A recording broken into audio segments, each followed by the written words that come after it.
வணக்கம் வணக்கம் நண்பர்களே. இன்றைக்கி நம்ம எதை பற்றி பார்க்க போகிறோம் அப்படின்னா, ராகு கேது தோஷம். எல்லாருக்கும் தெரியும், இந்த ராகு கேது தோஷம் திருமண வாழ்க்கையில் பல விளைவுகளை உருவாக்கக்கூடிய அமைப்பு. அப்பேற்பட்ட ராகு கேது தோஷத்தை பற்றி தான் இன்றைக்கி இந்த வீடியோவில் முழுசாக பார்க்க போகிறோம். நான் உங்கள் கும்பம் வினோத்குமார். இது உங்கள் சாய் திருமுருகன் அஸ்ட்ரோ சேனல். ஜோதிட ஆன்மீக விளக்கங்கள், எளிமையான ஜோதிடம், அதற்குரிய தீர்வு, பரிகாரம், உங்கள் வாழ்க்கையில் ஏற்படக்கூடிய அனைத்து பிரச்சனைகளுக்கான தீர்வை சொல்லக்கூடிய, அதுவும் எளிமையான முறையில் பரிகாரங்கள் தீர்வை சொல்லக்கூடிய சேனல் தான் நம்ம Sai Thirumurugan astro channel. Video பார்க்கறதுக்கு முன்னாடி புதுசாக வந்திருக்கிறவங்க நம்ம சேனலை சப்ஸ்கிரைப் பண்ணுங்கள், லைக் பண்ணுங்கள், கமெண்ட் பண்ணுங்கள். சரி, வாங்க வீடியோக்குள்ள போகலாம். மொத்தம் ராகு கேது தோஷம் அப்படின்னா என்ன? ஜாதகத்தில் எந்தெந்த இடத்துல ராகு கேது இருந்தால் அது ராகு கேது தோஷமாக நம்ம முன்னோர்கள் ஜோதிட ரீதியாக சொல்லியிருக்காங்க அப்படிங்கிறத முதல் பார்க்கணும். அதாவது உங்கள் ஜாதக நோட் எடுத்து லக்னம் அப்படின்னு போட்டுருவோம். அந்த லக்னத்தில் ராகு 7ஆம் இடத்துல கேது, அல்லது லக்னத்தில் கேது 7ஆம் இடத்துல ராகு, இது ஒரு வகையான ராகு கேது தோஷம். அதே மாதிரி உங்கள் ஜாதக நோட்டில் லக்னத்துக்கு 2ஆம் இடம், அதாவது லக்னம்னு போட்டிருக்கோம், அதுக்கு அடுத்த கட்டம், அந்த இடத்துல ராகு, அதுக்கு நேர் எதிர்த்தாப்பில், அதாவது லக்னத்துக்கு 8ஆம் இடத்துல கேது, அல்லது 2ஆம் இடத்துல கேது 8ஆம் இடத்துல ராகு, இப்படி மாறி உட்காந்துருக்கும். அதாவது லக்னம் 7, 2, 8 இந்த இடங்களில் ராகு கேது உட்கார்ந்துருந்தா அதுதான் ராகு கேது தோஷம். தெளிவாக தெரிஞ்சு, இது எளிமையான முறையில் உங்களுக்கு புரியணும் அப்படின்னு தான் உங்களுக்கு நான் சொல்லிகிட்டு இருக்கேன். இந்த ராகு கேது தோஷம் இருந்தால் என்ன செய்யும் அப்படிங்க சார், என்ன சார் செய்யும்? இந்த ராகு கேது தோஷம் இருந்தால் என்ன செய்யும், என்ன செஞ்சு இந்த தோஷத்தை தீர்க்கலாம் அப்படிங்கிறது உங்களுக்கு தெரியும். முதல் இந்த ராகு கேது தோஷம் இருந்தால் என்ன செய்யும்னா, திருமணம் அமையாமல் தடுக்கும், திருமணத்தை தாமதப்படுத்திக்கிட்டே இருக்கும். சிலருக்கு திருமணம் அமைஞ்சாலும் திருமண வாழ்க்கையில் பிரச்சனைகளையும், கணவன் மனைவி பிரிவு, கணவன் மனைவி இழப்பு ஆகியவற்றை. அப்பேற்பட்ட இந்த ராகு கேது தோஷத்துக்கு தீர்வு என்ன அப்படிங்கிறது இந்த வீடியோவில் நான் சொல்கிறேன். நான் சொன்ன மாதிரி அந்த லக்னம் 7ஆம் இடம், 2ஆம் இடம், 8ஆம் இடம் ராகு கேது இருக்கா அப்படின்னு பார்த்து ராகு கேது தோஷத்தை முடிவு பண்ணிக்கோங்க. ரெண்டாவது, இந்த ராகு கேது தோஷத்துக்கு தீர்வு என்ன அப்படின்னா, தாமதமாக திருமணம் பண்ணுறது. அதாவது ஆண்களாக இருந்தால் 27 வயசுக்கு பிறகும், பெண்களாக இருந்தால் 25 வயதில் மேலையும் திருமணம் பண்ணுறது தான் இதுக்கு ஒரு எளிமையான தீர்வு. அதாவது தாமத திருமணம் தான் இயற்கையிலே இதுக்கு ஒரு தீர்வு. ரெண்டாவது, இந்த ராகு கேது தோஷத்துக்கு பரிகாரம் ஏதாவது இருக்கா, எனக்கு போய் பரிகாரம் செஞ்சால் இதுக்கு தீர்வு காண முடியும் அப்படின்னா, நீங்கள் வேறு எங்கேயும் போக வேண்டாம். அங்கே அவங்க சொல்கிறாங்க, இவங்க சொல்கிறாங்கன்னு காசை வேஸ்ட் பண்ணிக்க வேண்டாம். இந்த ராகு கேது தோஷத்துக்குள்ள முதன்மையான பரிகார ஸ்தலம் அப்படிங்கிறது நம்ம திருப்பதி, ஆந்திராவில் இருக்க திருப்பதிக்கு பக்கத்தில் இருக்க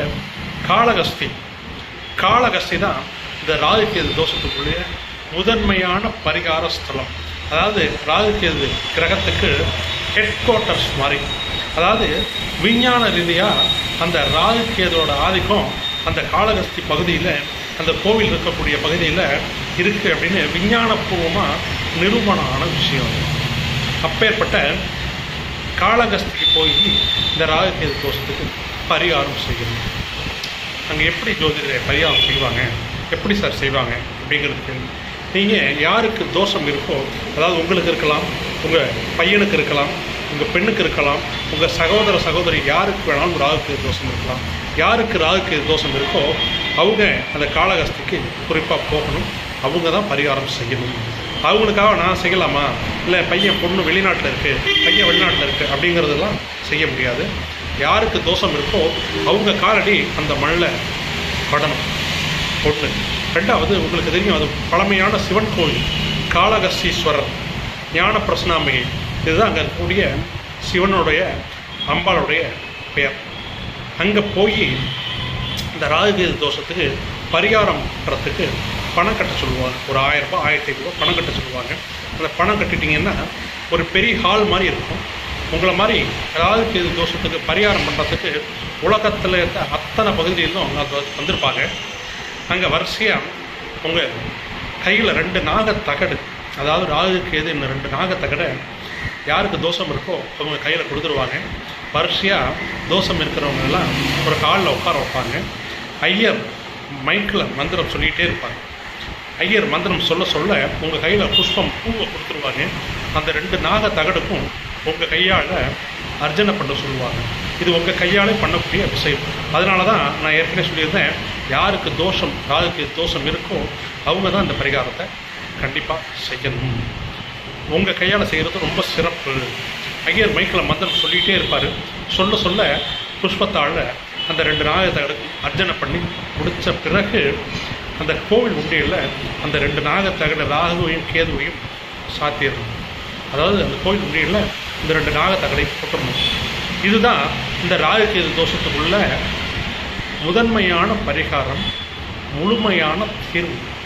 ராகு கேது தோஷம் யாருக்கு இருக்கோ இந்த பரிகாரத்தை செஞ்சுட்டு திருமணம் பண்ணுறது ரொம்ப சிறப்பு.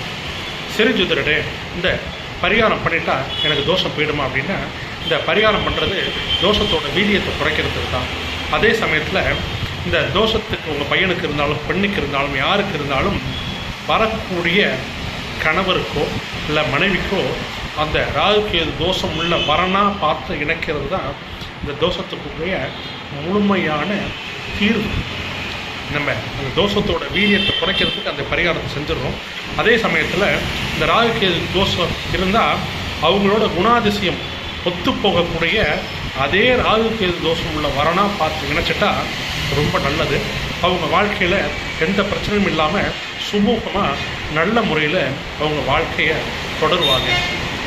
இதுதான் இந்த ராகு கேது தோஷத்துக்குரிய முழுமையான தீர்வாகவும் பரிகாரமாகவும் இருக்கும். மேலும் நம்ம சேனல் தொடர்ந்து பார்த்துக்கிட்டு இருக்கேன். இந்த மாதிரி பல நல்ல விஷயங்கள் உங்கள் வாழ்க்கைக்கு தேவையான ஜோதிட ரீதியான தீர்வையும் ஆன்மீக தீர்வையும் சொல்லக்கூடிய சேனலாக இது இருக்கும். தொடர்ந்து உங்கள் ஆதரவை வேண்டி கேட்டுக்கொள்கிறேன். எல்லாரும் நல்லா இருப்பீங்க. நல்லதே நடக்கும். ஓம் சாய்ராம். நன்றி, வணக்கம்.